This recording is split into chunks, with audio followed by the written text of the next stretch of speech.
Okay, now it's time to talk about the 2020 Great Ontario Yield Tour and release the corn average for Ontario.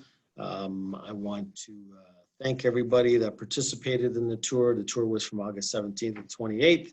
That little map in the middle there, that slideshow is basically the PR tour that myself and Greg were on, and it looks a little messy and probably not that efficient, but we got it done and it doesn't look like I came back. But anyway, thank you to all the hosts, sponsors, all the team leaders, scouts, and including all the farmers that invited us on their farm. Now Greg's going to take it away and talk about some of the top observations from the tour and release the 2020 Ontario corn average yield. Greg? Thanks, Mo. So we'll start with the uniformity, the plant stands. Even before we got out into the field to do the tour and to do ear counts, we realized that our plant stands were going to be down. We had, some windows during the planting season where we took some hits in terms of cold weather and stress and delayed emergence. So we knew that plant stands were down. We also knew that stand uniformity was down. All of that was emphasized as we went out on the tour. Our key measurement in terms of emergence and early growth all comes down to ear count. And in 2020, our ear count ended up at 29,449. To be honest with you, not as low as perhaps I was expecting when I considered some of the low stands counts that we were looking at in May. It is still one of the lowest numbers we've ever experienced in terms of the yield tour at 29,449. If you compare that to last year, we were also under a 30,000 ear count last year at 29,888.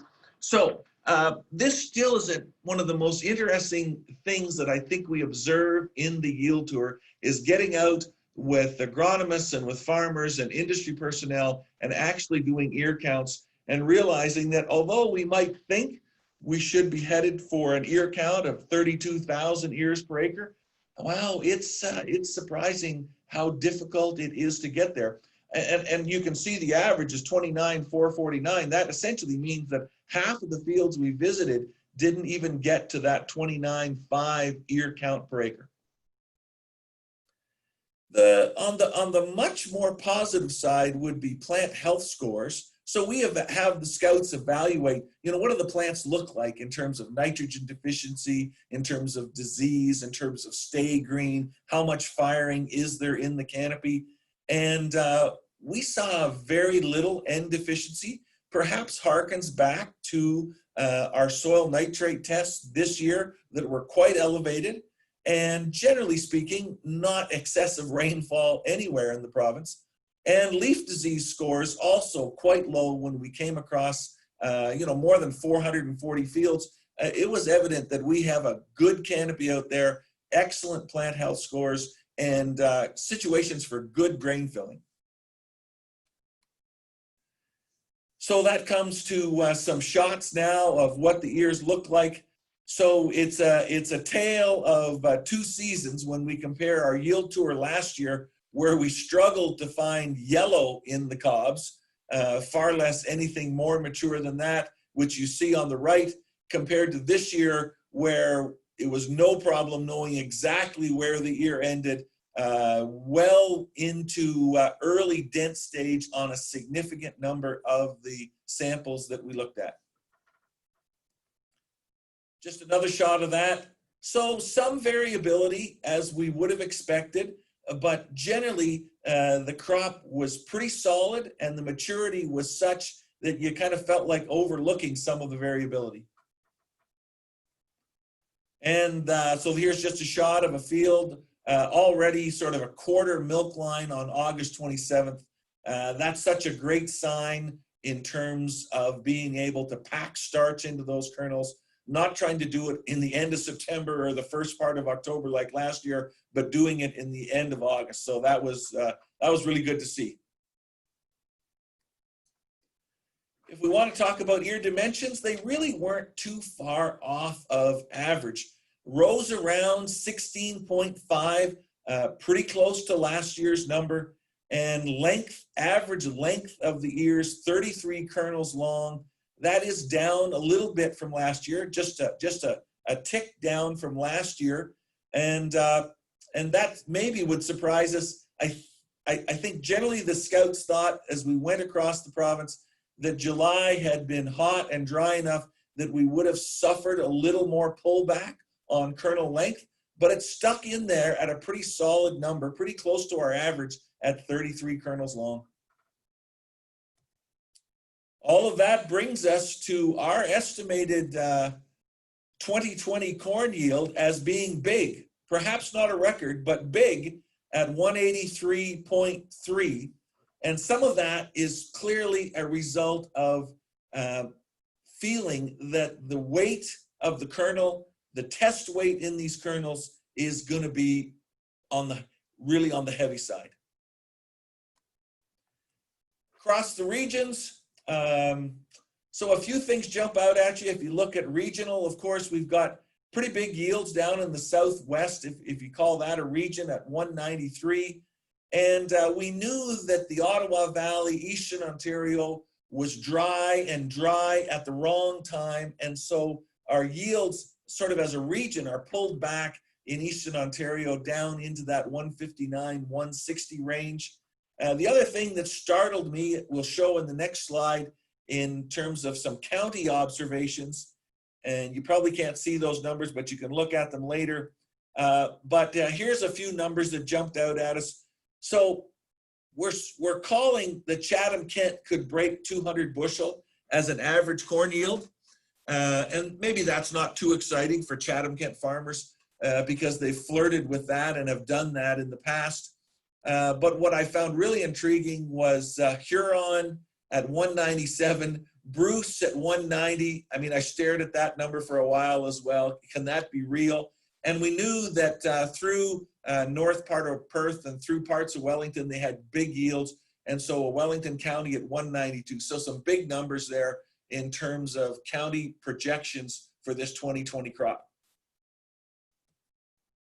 If we compare where we've been in the past, our projection at 183.3, I don't think it'll be a record crop. I think, well, maybe either 2018 or 2017 that are at 183 and 184 from Agricor may still be numbers that beat us, but I think we'll flirt with having a record crop, but I'm not sure we're going to get there. And you compare it to some of the other Agricor numbers, if we compare it to last year, our prediction was a 173.2, Agricor's number was a 169. If I go back to that 2018 crop, we estimated 179.5, Agricor had 183. So we hope that we're still within striking range of that Agricor number, even when we project a big crop of 183.3 bushels per acre. Thanks, Take it away, Greg. Mo. Yeah, that's great, Greg. Again, I wanted to just thank everybody that participated in this year's tour, all the team leaders, the scouts, job well done. And also wanted to thank some of those farm dogs. They helped us get past those 7.5-inch beans that were just a struggle to get through. So anyways, thank you very much. I'll briefly talk about what's the impact from potentially the second best ever crop or maybe a record crop. We'll see if we can add that test weight. But again, as I said in yesterday's bean presentation, I think the biggest risk going into 2021 is basis, not necessarily futures. I think corn could have a better year if we can get past this COVID-19 environment. We improve that ethanol demand in the U.S. But you know, when the dollar hit that 5-year low mid-March because of the COVID-19 fear, I think a lot of it got priced in, and now we've rallied since then for a bunch of different reasons. But the dollar's up 13.2%, and we really didn't take advantage of the slightly higher corn basis at the time, simply because the impact of that lower dollar wasn't as much as in the beans and wheat. So we took aggressively a lot of basis contracts on that wheat at plus 160, plus 170 over futures, and the bean basis at plus 3 over.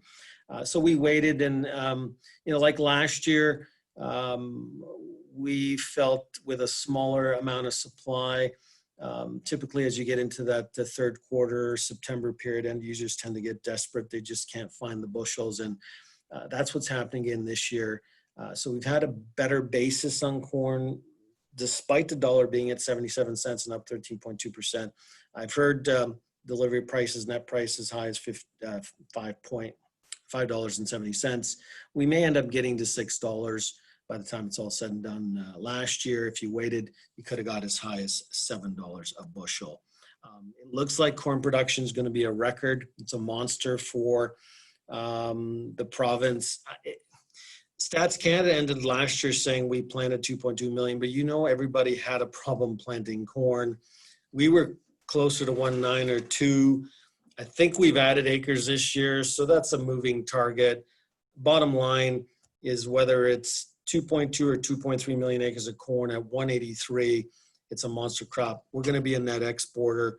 You can massage this balance sheet all you want, but there's just going to be lots of bushels everywhere. So that could also weigh on your basis as well. So typically the Canadian dollar can seasonally come down this time of the year as we end the year. So keep an eye on that. If you get an opportunity where that basis maybe climbs up to that plus, 120 to 150, that historically is very strong. So that could be an opportunity to lock some of that in.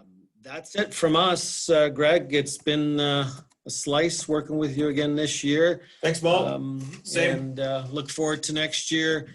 Denise, do you have any questions? And we got to end this, but we'll take 5 to 10 minutes to answer some questions. We'll still be around, so if you want to ask Greg some questions at his e-booth, chat with him or chat with me at my e-booth at the Farms.com risk management booth, that'd be great as well. Thank you.